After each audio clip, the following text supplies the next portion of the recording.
We now get to Alicia Nieves, who's live for us on Wall Street. Alicia, higher tariffs for 92 countries, including several key U.S. trading partners. How are the markets reacting to all this right now? Yeah, investors here on Wall Street are still trying to digest kind of this latest update on the levies for, almost 100 countries. They are, less than initially threatened, so that's a good thing in terms of Wall Street's perspective.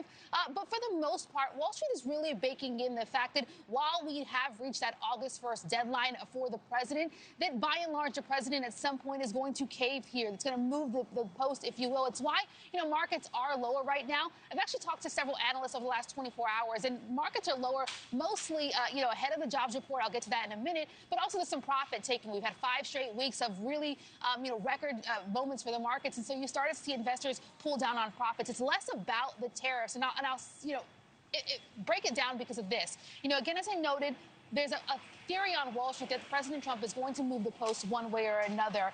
We've already seen that happen with Mexico and China. The deadlines for those 2 countries have been pushed back, and those are kind of more of our critical trading partners. The only one that hasn't been pushed back, of course, is the deadline with Canada. That's one of our biggest trading partners. But Wall Street is hoping and really thinking that it's too big to fail with Canada, right? And that the president at some point is going to find the right verbiage to still, stick to a hard line, but eventually, move the post for that country. And the reality is we have made some significant progress, right? We've made deals with 9 countries, a lot of those deals coming through in the last week or so. And then we've made that big deal with the European Union, that 27-member bloc, which is, again, what gives markets some faith that at some point this is all going to work out and we're going to make a deal with those biggest partners. Here's Caroline Levitt actually breaking down, again, the idea that this is all too big to fail. What we are watching is President Trump rebuilding the greatest economy in the history of the world and simultaneously proving the so-called economic experts wrong at every turn.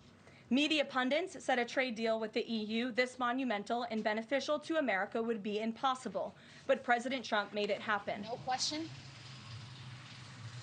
Yeah, and so what is weighing on markets right now, as I alluded to a moment ago, really is this jobs report that is going to come out later on today around 8:30 this morning. That's really the last bit of critical data for the markets that give us a more robust glimpse of where the economy is right now and could further kind of help or hurt the argument about rate cuts, right? The expectations this morning when we get the numbers are to see about 100 to 115,000 jobs added and the unemployment rate to tick up just slightly to 4.2%.